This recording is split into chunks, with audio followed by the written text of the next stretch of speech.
Doyen, Joy, pumunta na kayo dito. Kakain na tayo. Makahain na dito ang almusal. Sarap. Opo na. Tama-tama yung tag-ulan. Ate, siya nga pala manghingi ako para sa project ko, ah.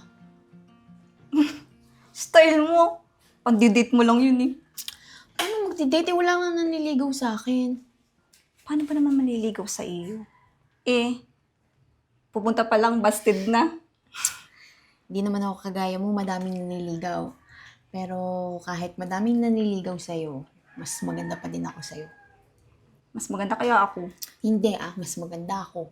Ako. Ay naku, tumigil nga kayong dalawa. Pares ko kayong bibigyan. Ay naku, kumain na nga kayong dalawa dyan. Bilisan nyo na. Papasok ka ba, Doyen? Parang hindi nga ate, kasi parang masama yung pakiramdam ko. Ganun ba? Eh siya, sige, magpahinga ka na muna.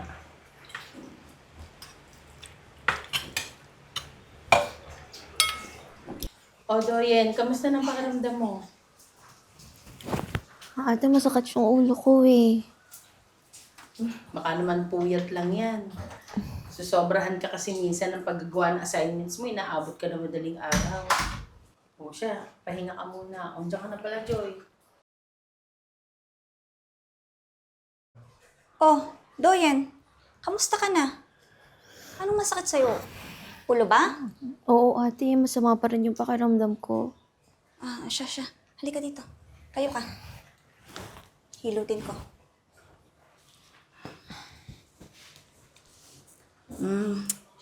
Nasobrahan ata sa pag-aaral ito. O siya, sige. Iwan ko muna sa yung kapatid mo. Pupunta lang ako sa bayan. May kailangan lang akong bilhin, ha? O, magpahinga ka. Diyan muna kayo. Ate, dito. Yan. Yan.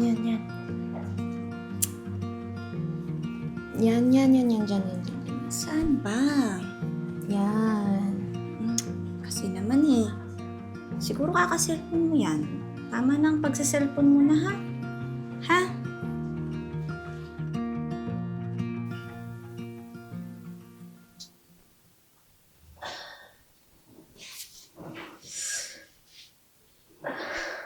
Ate.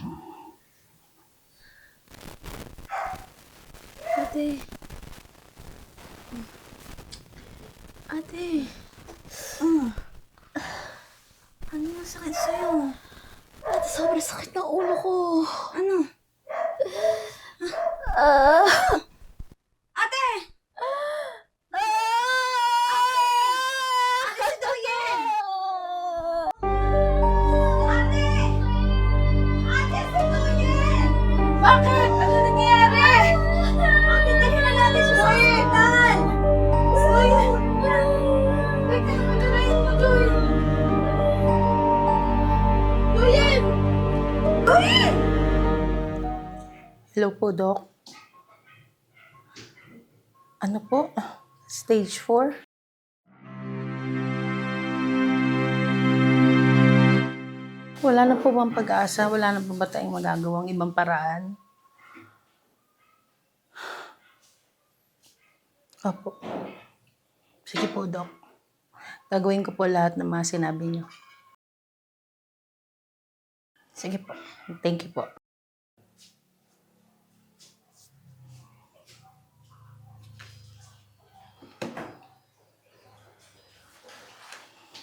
Ate!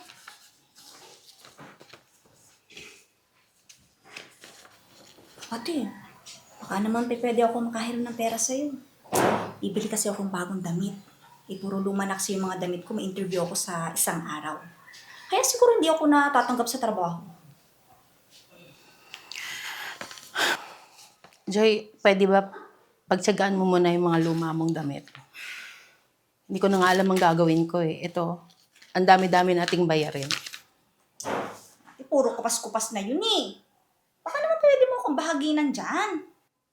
Bakit kasi akong nag-iisip ng ganito dito eh? Lahat na lang ako namumroblema. Wala nang iwan tayo niya ni Mama. Dapat hindi ako nagkakaganito eh. Intindihin mo naman muna, Joy. Hindi ko na alam kung paano pagkakasyahin yung perang dumadating sa atin. Magtiyaga ka muna.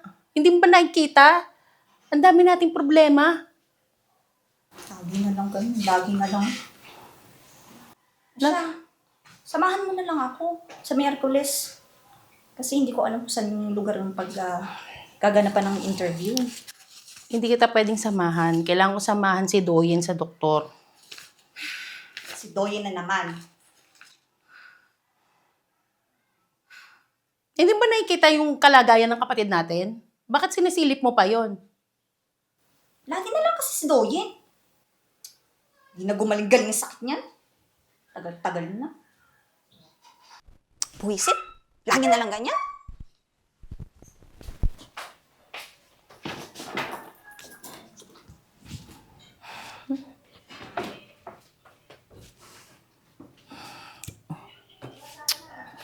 Okay na kaya, tapos kailangan na Doyen ngayong week. Meron naman pala. Pinagdadamot lang.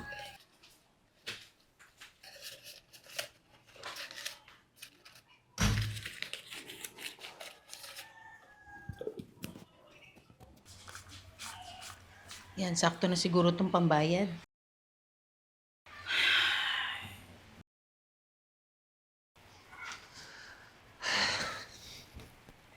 O, Jairel, bakit ngayon ka lang umuwi?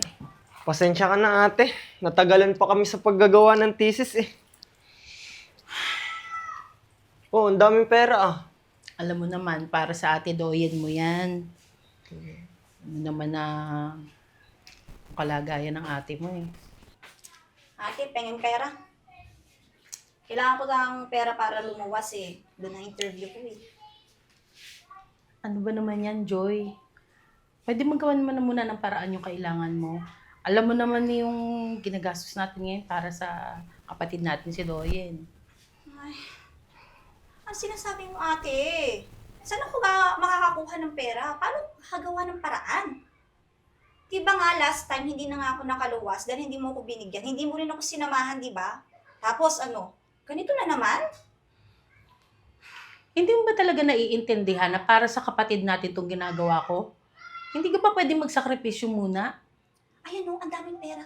Ang dami-daming pera dyan. Hindi ba pwede ako makahingi man ng kahit konti dyan? Oo nga naman ate. Sa luho mo lang naman ginagastos yung mga hinihingi mo. Tumigil-tigil ka dyan. At hindi ko naman hinihingi ang opinion mo, di ba? Para yun sa pag-a-apply ko. Bakit kasi ang tagal-tagal ng sakit ng ni Doyen na yan eh. Tagal-tagal, ang dami na nating gastos sa kanya.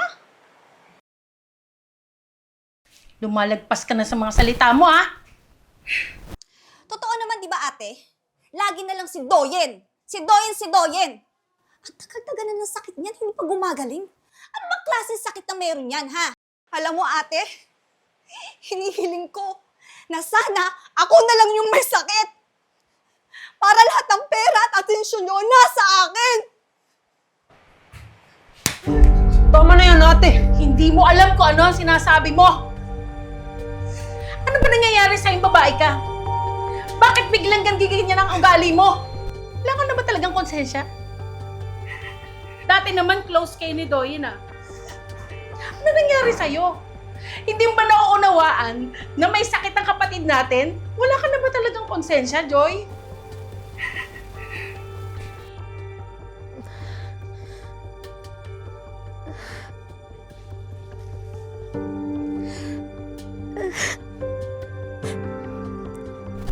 Ate!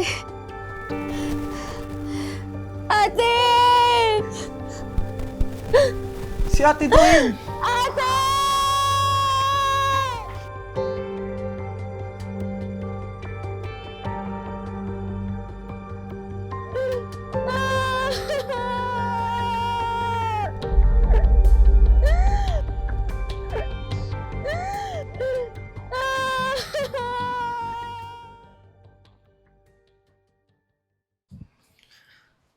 Ate, parang tampo ka na naman ah.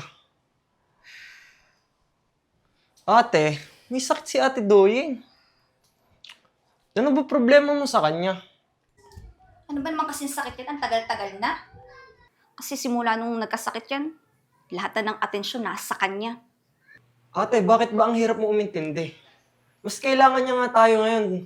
Tapos ganyan ka. Ano ba kasing sakit niya? Tagal-tagal na yan eh.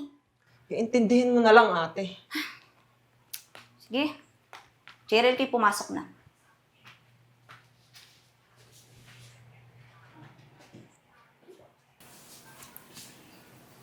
Ate? Jalen?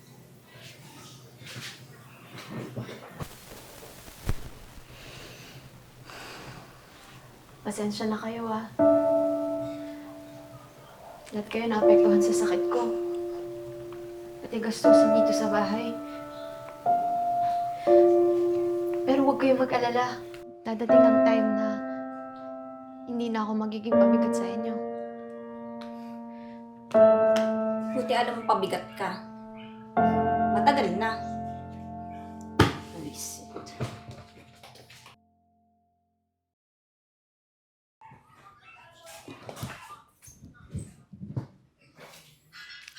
Ate,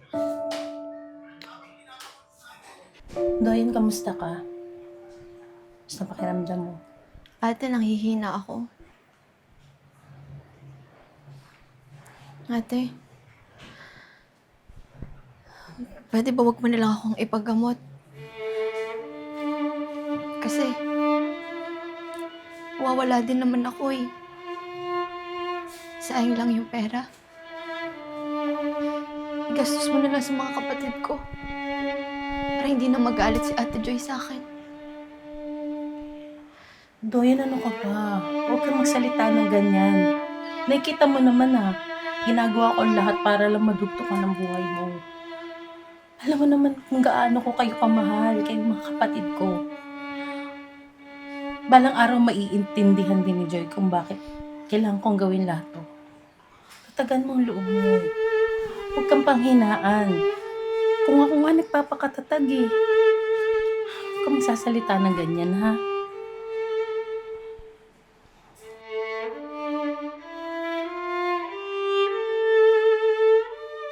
O Jrel, gising ka pa pala. ate. Kakamustahin ko lang naman sana si Ate Doyen.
Joy, ikaw bang kumuha ng pera dito? Hindi. Pinagbibintangan mo ba ako, ate? Tinatanong lang kita, hindi kita pinagbibintangan. Hindi nga ako. Umamin ka na, ate. Nakita kita kanina. Nagbibilang kang pera. Saan mo nakuha yun? Wala ka naman trabaho, Bakit mo ginawa yon? Hindi nga kasi ako. Sinasabi na ng kapatid natin na nakita ka. Tumatanggi ka pa rin. Oo, ako na. Bakit? Hindi ba pwede? Ha? Lagi na lang siya? At hindi naman ako ng pamilya. At ngayon lang ako kumuha dyan. Bakit mo ginawa yon? pambili to ng gamot ng kapatid natin. Yung sakit niya, ha? Ang tagal-tagal na, hindi na gumaling-galing. Hindi na talaga siya gagaling dahil may taning na ang buhay ni Doyen!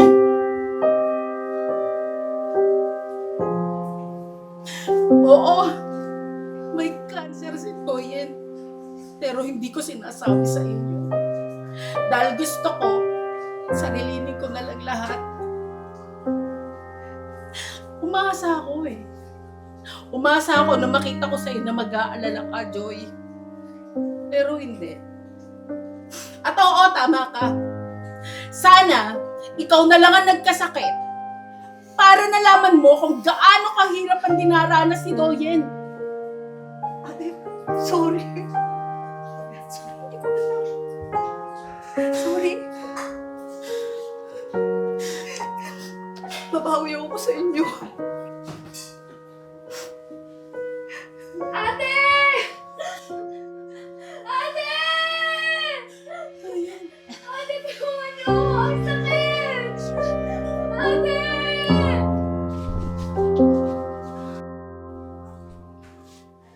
Doyeng, baka kako naiinitan ka. Punasan ko katawan mo.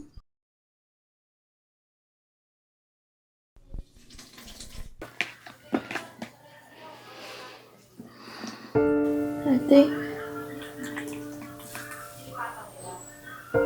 Miss kita. Miss ka rin ni ate. Magpagaling ka, ha? Marami pa tayong gagawin. Kaka-boyfriend ka pa. Tapos, si ate ang kikilatis dun sa manliligaw mo.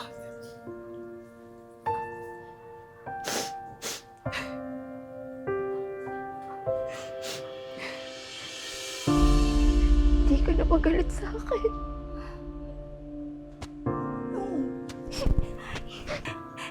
Hindi magagalit si ate sa'yo. Doyen, sorry. Sorry, Doyen.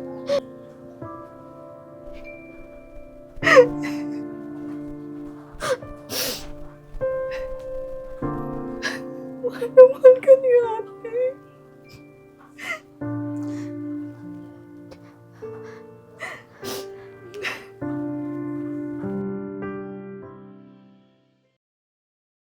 Malalampasan din natin ito. Mga anak!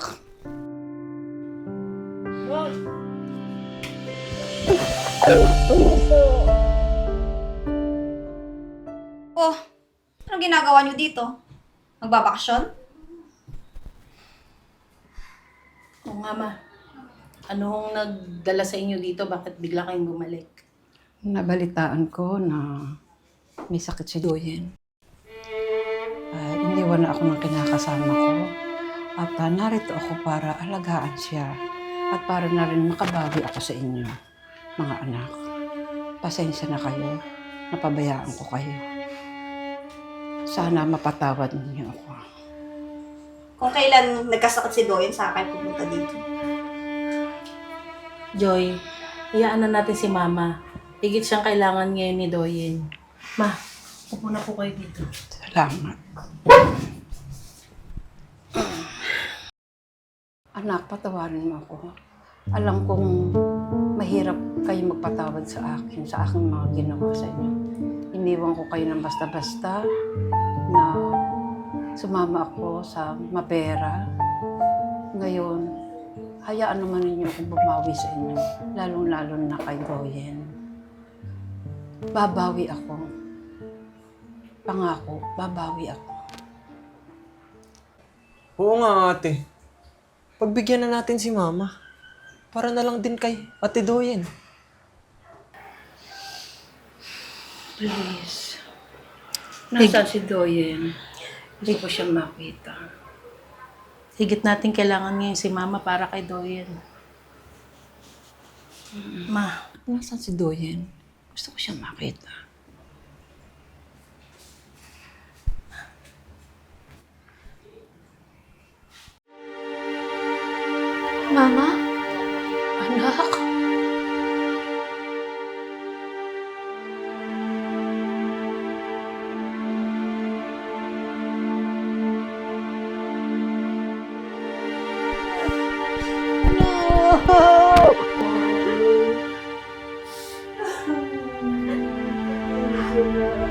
Hindi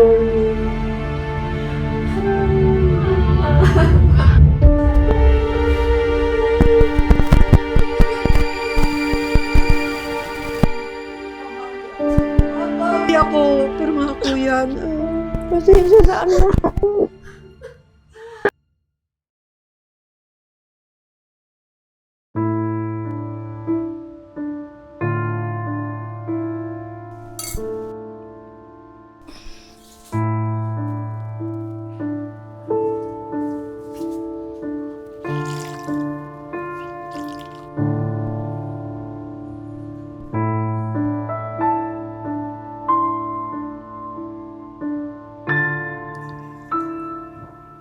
Mama, ang ginhawa naman po. Anak, bibili muna ako ng prutas, ha? Antayin mo ako, ha? Antayin mo ako. Bibili lang ako ng prutas, ha? Babalik ako. Ma, pabalik ka.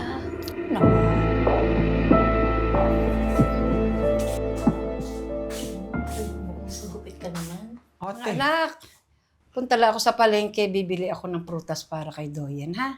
Sige po, ma. Samahan mo na ako, samahan anak. na kita, ma. Yeah, sige, tara na. Ingat po, ma. Ate, hirapan ako huminga. Pagod na ako. Ayan, hintayin mo si mama, di ba? Minimili lang si mama, hintayin mo si mama. Pakatatagkado yan. Hindi ko na siya maaantay.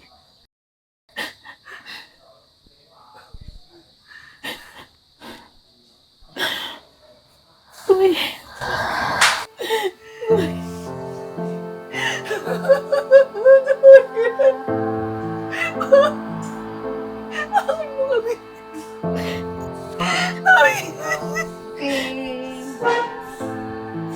Doyen, ito paborito ng prutas.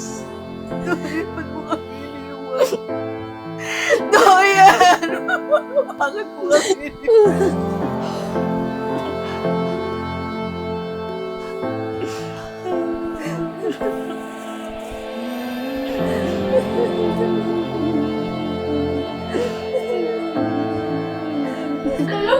Babawi pa ako, anak.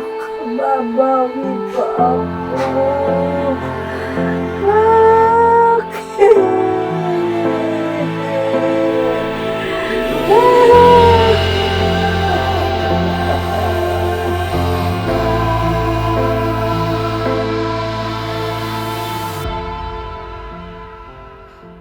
Hindi ba nakikita yung kalagayan ng kapatid natin? Bakit sinisilip mo pa yon? Lagi na lang kasi si Doyen. Tagal-tagal na kasi ng sakit niyan. Hindi na gumaling-galing.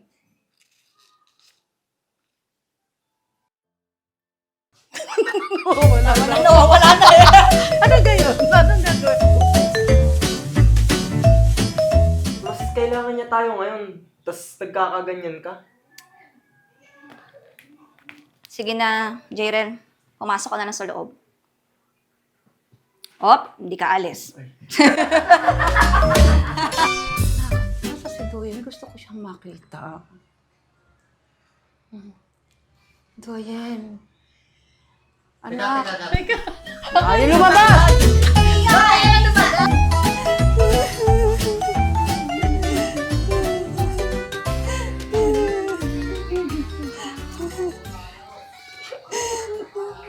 Sige, ma. Huliin natin yung mama. Tawa ka sa iyak ng dalawa. Babawi pa ako, anak.